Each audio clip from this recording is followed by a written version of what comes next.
Dalam data prevalensi penyebab kematian di Indonesia akibat penyakit tidak menular, penyakit hipertensi menempati posisi teratas dalam kurva data. Berikut ada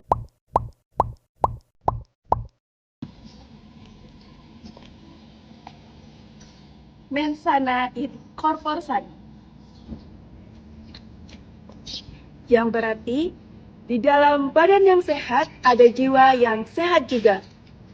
Sebuah kalimat yang diungkapkan oleh Decimus Iunius Juvenalis, seorang pujangga Romawi pada abad kedua yang sering digaungkan pada setiap kegiatan bertemakan kesehatan.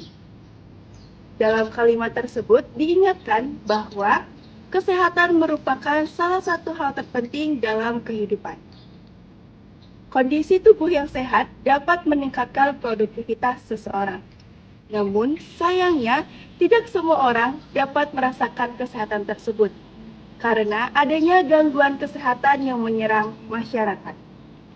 Hal tersebut tentu dapat berpengaruh dalam kualitas sumber daya manusia pada sebuah negara.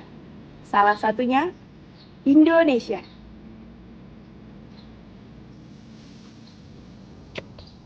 Saat ini, Indonesia memiliki jumlah penduduk yang mencapai 278,8 juta jiwa, di mana untuk meningkatkan kualitas sumber daya manusia di Indonesia, tentunya kesehatan setiap individu harus diperhatikan.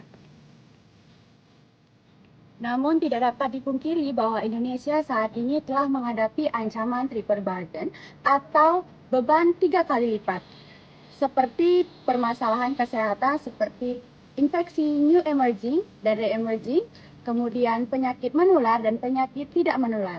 Dari ketiga masalah kesehatan tersebut yang paling menjadi perhatian khusus yaitu penyakit tidak menular seperti stroke, kanker, gagal ginjal, jantung, dan juga diabetes.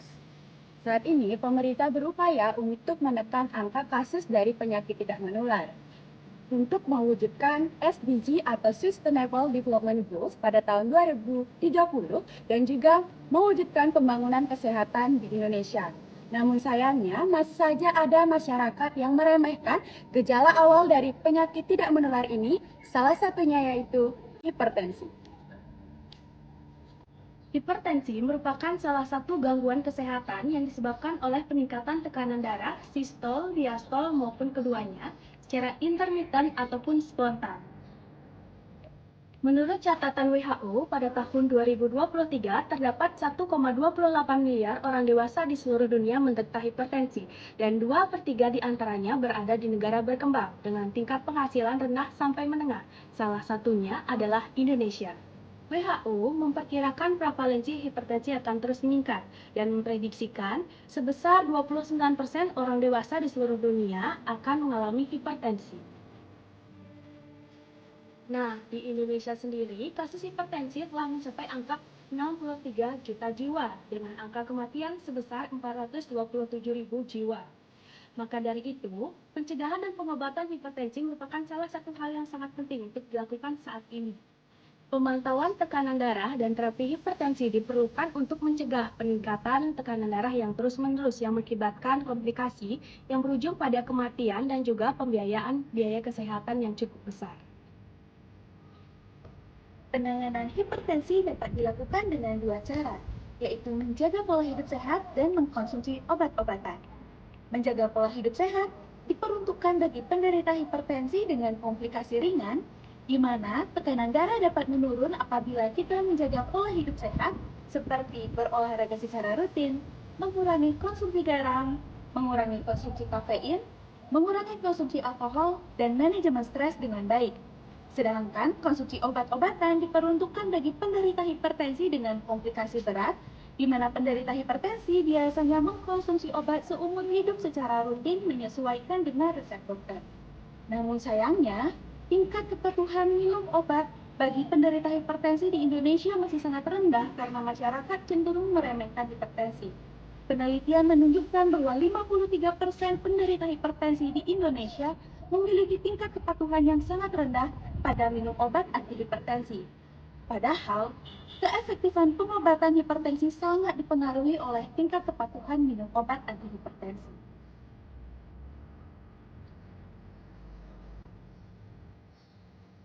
Adapun alasan penderita hipertensi tidak patuh minum obat seperti lupa membawa obat dan tidak ingat waktu minum obat, khususnya bagi para lansia yang dikaitkan dengan fungsi kognitif yaitu terjadinya penurunan daya ingat.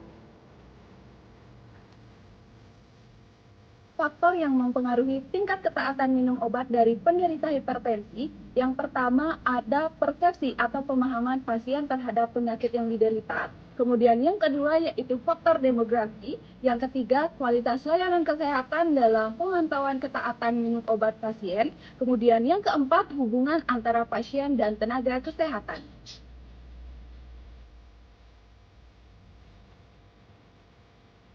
Maka dari itu, kami merancang sebuah inovasi yaitu BBPRAN atau Blood Pressure Frame. BBPRAN merupakan sebuah program inovasi yang berisi pembuatan aplikasi pemantau tekanan hipertensi dan juga pembentukan kadar pemeriksaan hipertensi di daerah. Program ini diharapkan dapat menjadi teman bagi penderita hipertensi untuk memantau proses terapi hipertensi dan juga bagi masyarakat umum untuk memantau tingkat tekanan darah. Mengingat adanya pernyataan bahwa hipertensi merupakan penyakit yang bersifat silent killer atau dapat menyerang siapa saja tanpa memunculkan gejala pada tubuh. Adapun rancangan program BPFAN diantaranya 1. Kadar BPFAN merupakan tim pemeriksa yang terdiri dari pemuda-pemuda daerah yang telah dilatih oleh petugas kesehatan puskesmas yang bertanggung jawab di wilayah tersebut.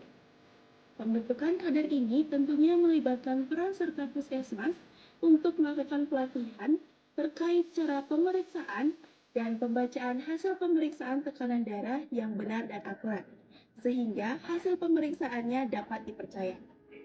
Adapun tujuan dari pembentukan kadar ini yaitu mendekatkan layanan kesehatan pada masyarakat. Hasil dari pemeriksaan kesehatan ini nantinya dapat dicatat pada fitur riwayat pemeriksaan pada aplikasi BPFAN. Selain memiliki kadar, program ini juga memiliki aplikasi yang diberi nama BPFAN. Aplikasi BPFAN merupakan inovasi aplikasi sebagai upaya kuratif dalam pengawasan terapi obat dengan berbagai fitur pendukungnya. Aplikasi ini akan membantu pasien untuk mengatur jadwal konsumsi obat untuk meningkatkan kualitas pengobatan. Adapun 6 fitur unggulan dari BPFAN yaitu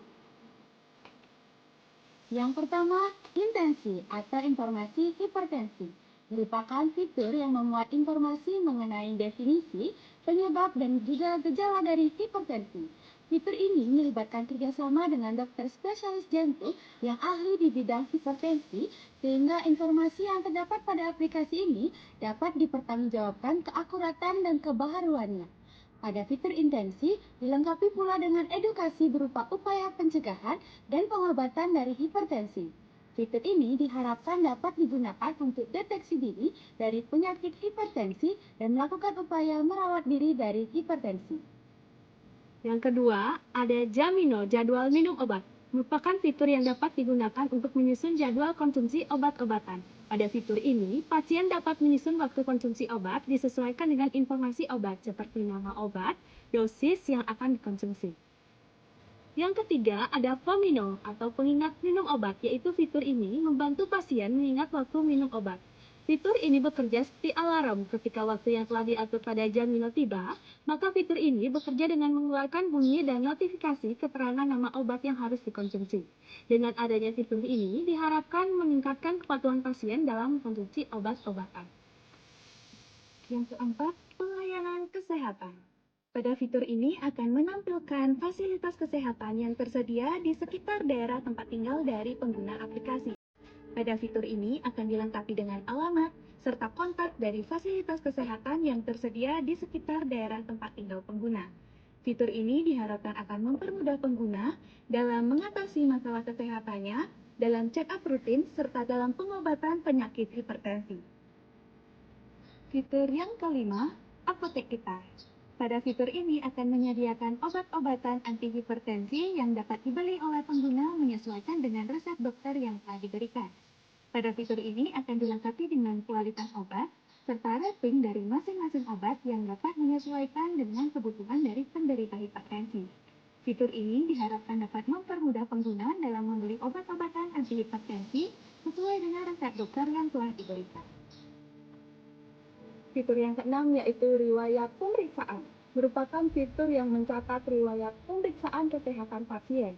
Fitur ini dapat diisi setelah melakukan pemeriksaan kesehatan. Hasil pemeriksaan kesehatan dari layanan kesehatan dapat dicatat pada fitur ini. Fitur ini diharapkan mampu memudahkan tenaga kesehatan dan juga pasien untuk memantau riwayat kondisi kesehatan pasien secara berkala. Dengan demikian, dapat dilihat apakah tekanan darah pengguna terkontrol atau tidak. Fitur ini juga diharapkan mampu menjadi bahan evaluasi dan juga motivasi bagi pengguna.